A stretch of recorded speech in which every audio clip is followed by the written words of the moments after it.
Is it a sign of desperation or smart politics? Faced with somber polls that Doug Ford's Conservatives could win a majority in the upcoming election, the Liberals introduced part of their election campaign in an 18-page throne speech. Essentially, they're promising more money for health and education, and they're also promising to be a caring government.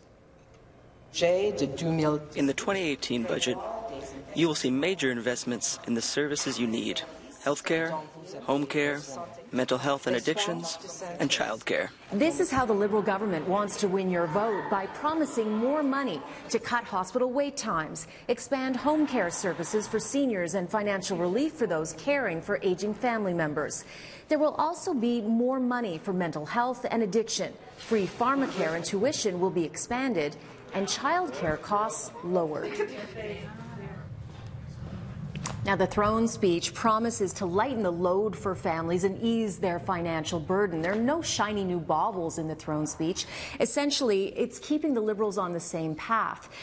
Now, the opposition is having a heyday with it because the Liberals are reconfirming there's going to be an $8 billion deficit. We all see that this was just a ploy of the highest order. There's absolutely no substance. The only thing that she needs to spend money for is to try to save her job. That's the only thing that she's willing to put the people of Ontario at financial risk to save her job. If you're willing to possibly go into the red, because you're not ruling it out, how can you trash the Liberals for going in the red? It's very easy, Cynthia. The Liberals have decided that they were going to balance their books last year. They promised they would balance their books this year. With Kathleen Wynne in almost single digits in popularity, the Liberals have now decided to plunge this province into an $8 billion deficit. They have doubled down on that deficit number as of today, and therefore I think most Ontarians will look at this as cynical. They'll say to us and they'll say to others that if the Liberals really cared about long-term care, if they really cared about mental health, if they really cared about post-secondary education, then this Liberal government would have done something about it in the previous 15 years before. At a time when your polls are so incredibly low, aren't you just handing a win to the Conservatives on a silver platter? Well, as I said, there'll be we're a balanced budget. We have a surplus this year. Going forward next year, we're going to have a modest deficit in order to make these decisions and these choices that Ontarians would like us to make. So $8 billion is modest? We are saying that, and you'll have more to hear on March 28th in terms of what the scope will be.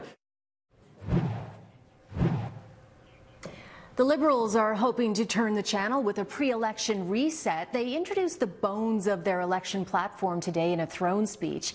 Essentially, they're promising more care, more money for childcare, more money for health and education.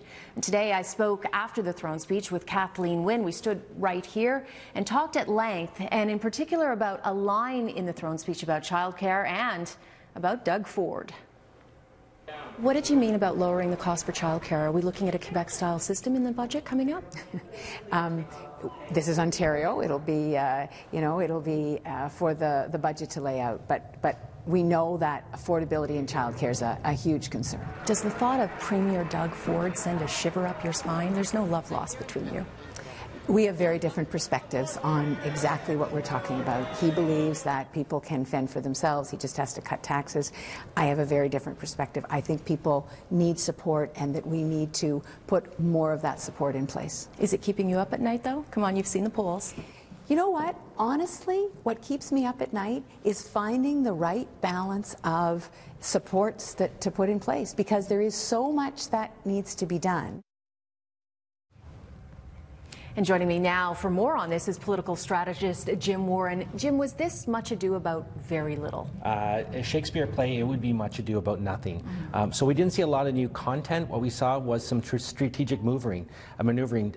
Premier Wynne has this idea she is in government, she is the existing premier, so I think she was trying to do two things: turn the channel on Doug Ford, so they have had some wind in their sails with the leadership, so start to put it sort of back on her home court, and then also sort of make a blow to the NDP. The NDP sort of gave one of their marquee announcements, which was today on the dental care, and so again she's trying to keep the focus on herself. There's not a lot of new things, but there was sort of process that you had to cover today, and all the media covered a throne speech because it is a big deal. What does she have to gain by by obliterating the NDP. I mean, shouldn't her battle be with Doug Ford? So her trick, her bag of tricks last time in the last campaign which worked, was she ate Andrew Horwath's lunch. Yes. She really outflanked the NDP. We saw Justin Trudeau copy that in the last election. He did the same thing, went after Mulcair. So I think she's saying, listen, I'm almost conceding that sort of right-wing vote, and I'm going to look for people who are sort of center-left, definitely that sort of NDP vote, and get all that vote together. Because she's not trying to get 50% of votes, she's trying to get around 37%, and that's all she needs to sort of try and get back into power. It seems like the tide has turned, though, against the Liberals. You talk to many people on the street. They're tired of this party that's almost 15 years old and all the baggage that inevitably comes with a government that's been in power that long. Can she turn things around? You know, it's quite remarkable. And you think of where Justin Trudeau was 2 months before the federal election in 2015.